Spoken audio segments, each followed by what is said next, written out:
What's up, Lions fans? Wishing everyone a great Tuesday. We're still celebrating that big win on Sunday, which showed all the grit and strength of our team on the field. But there's no time to rest. Our focus is already on the next challenge, and it's not just any game. It's against the Ravens, a matchup that will demand everything from our Detroit Lions. The expectations are sky high, the confidence is strong, and we're here to break it all down together. But before we dive in, make sure to hit that like button because it really helps the channel grow and spreads the passion for our Lions even further. Go Lions! The story coming out of Detroit right now feels like one of those moments where you just can't look away because there's drama on every front. Injuries, trade rumors, big names stepping up, and the looming challenge of the Baltimore Ravens. The narrative is layered, with highs that keep fans hopeful and lows that raise real concerns, and when you put it all together, you realize this team is standing at a crossroads in their season. The kind of week that makes you wonder if we're watching the foundation of a Super Bowl push or the beginning of cracks that could be exposed under pressure. The first piece of relief for every Lions fan came with the news about Brian Branch. We all saw him hobbling late in the game, and for a moment the fear set in that one of the most versatile defenders on this roster could be sidelined right when the team needs him most. Branch, who has already become the kind of chess piece every defense dreams of, playing safety, covering like a corner, even showing linebacker instincts, is simply too valuable to lose. And yet, the update was pure good news. Just cramps. No structural issue, no lingering problem. He even faced the media after the game, talking not only about his performance but also about the lingering feeling of disrespect the team carries. That tells you everything. If a guy is talking in detail after the game, he's fine. And with the Ravens up next, facing Lamar Jackson's dual-threat arsenal, having Branch out there is essential. He's one of the few players who can legitimately help neutralize so many different elements of an offense. Now, the concern shifts to Marcus Davenport. Twice in the same game, Davenport left the field with injuries. First a lower leg, then his shoulder. He returned both times,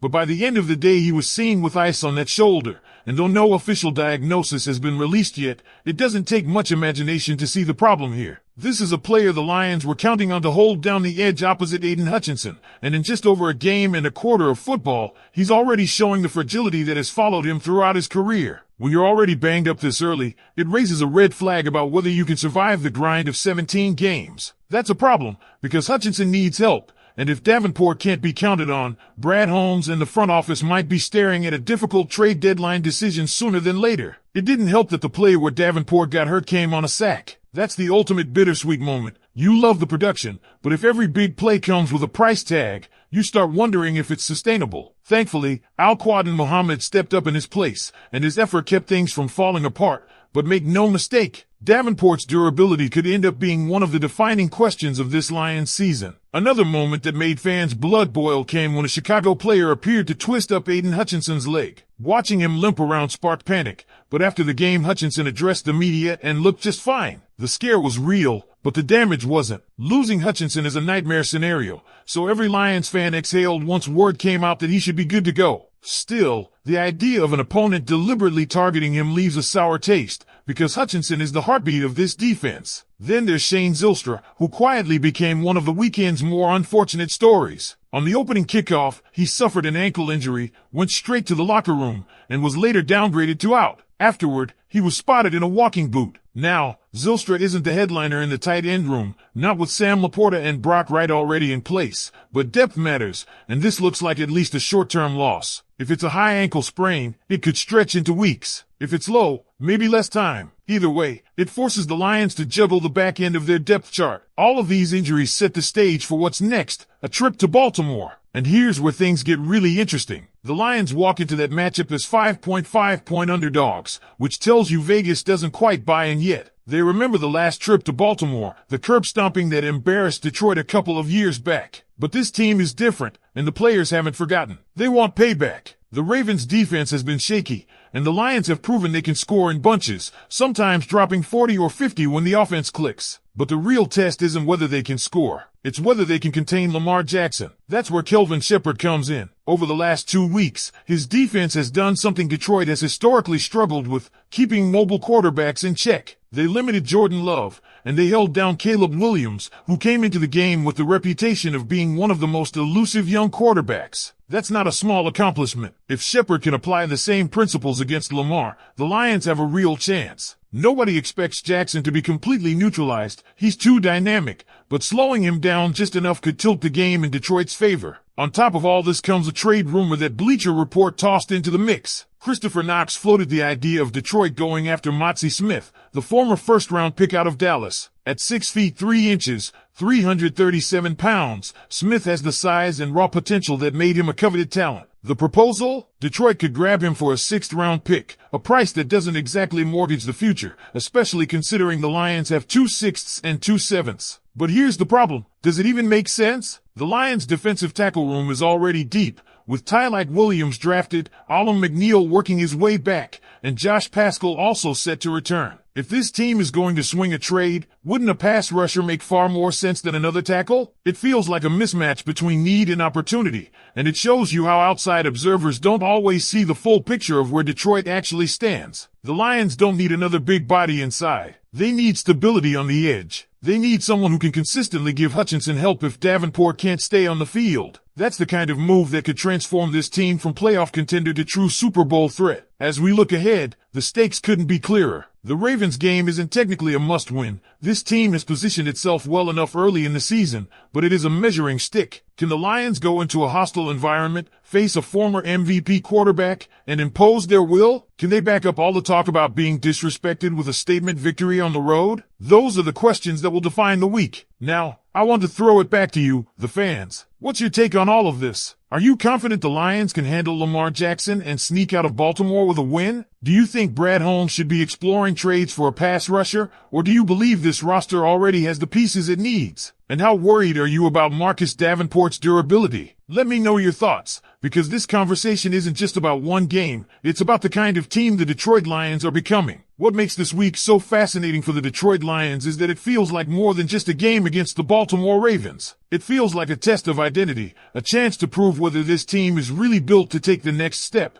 or if some of the old cracks could still come back to haunt them. When you break it down, every storyline that surrounds this matchup ties back to the larger question. Are the Lions ready to go from playoff hopeful to legitimate contender? That's why fans can't look away, because the answer is starting to take shape in real time. The challenge is daunting, and everyone knows it. Lamar Jackson remains one of the most dangerous players in football. He's not just a quarterback, he's a system unto himself. His ability to extend plays, to shred defenses with his legs, and to keep defenders guessing is something that no scheme has ever fully solved. That's the puzzle Detroit has to face, and there's no hiding from it. But what gives this game its intrigue is how the Lions have quietly been building toward this exact kind of challenge. Kelvin Shepard's defense has already shown it can handle quarterbacks who thrive outside the pocket. Jordan Love and Caleb Williams aren't Lamar Jackson, but the way Detroit limited their mobility is a foundation to build on. If that progress is real and not a mirage, then the Lions might just have the formula to hang in this game. But football is never just about one side of the ball. Offensively, the Lions are walking into a matchup where they have every reason to feel confident. Baltimore's defense isn't the fortress it once was, and this Lions attack has proven explosive. We've seen them hang 40 points without blinking. Jared Goff is commanding the offense with poise. Sam Laporta has emerged as more than just a reliable target. He's becoming a weapon, and the run game, when it clicks, can grind down defenses and open up the play-action opportunities that make this system so dangerous. The Ravens can score, yes, but so can Detroit, and this game could quickly turn into a shootout. If that happens, the Lions are more than capable of holding their own. This is why the Marcus Davenport storyline is so crucial. If you're going to beat Baltimore, you need more than just a single dominant pass rusher. You need waves. You need pressure coming from multiple angles to keep Lamar in the pocket. Davenport was supposed to be that second punch alongside Hutchinson, the piece that makes life miserable for quarterbacks who think they can escape one side only to be met with a wall on the other. But if he's already nursing injuries, then what? That's where the front office decisions come into play. Brad Holmes has to be honest about where this team stands. The Bleacher Report idea of trading for Motzie Smith might look attractive on paper. He's big, he's young, and the price is low. but it doesn't solve the actual problem. Depth at defensive tackle isn't the pressing issue. Edge consistency is. If Holmes is going to dip into the trade market, he has to target a player who can line up across from Hutchinson and give this defense exactly what it needs to stop games from getting away. Because make no mistake, if Davenport can't stay healthy, and if Hutchinson becomes the sole focus of every blocking scheme, teams like Baltimore will exploit that. What makes the Lions' situation so unique is the timing. This isn't a team in the middle of a rebuild anymore. This is a roster ready to compete for something bigger. When you're in that position, every move counts more. Every trade deadline decision, every depth signing, every injury update can swing the balance between being just another good team and being one of the true contenders for the Lombardi Trophy. That's why fans are paying attention with a different kind of intensity this season. And yet, there's something else in the air, a chip on the shoulder that you can feel every time a player talks to the media. Brian Branch brought it up himself, the sense of being disrespected, of being overlooked.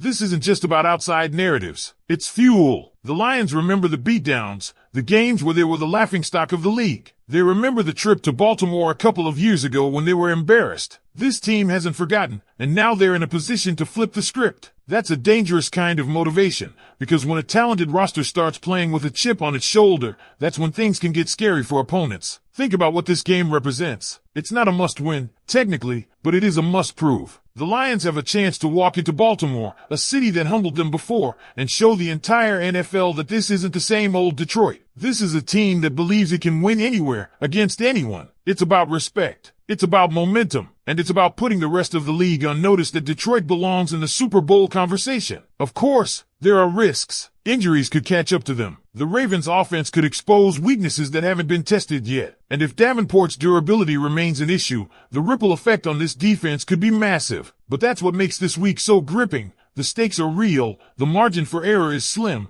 and the opportunity is massive. So, as fans, here's the question. What do you think defines this game? Is it the ability to contain Lamar Jackson? Is it the offense proving it can score at will against anyone? Or is it the front office's willingness to make a bold move before the trade deadline to patch the cracks? Drop your thoughts, because this isn't just another week on the schedule. It feels like the kind of week that shapes the story of the entire season.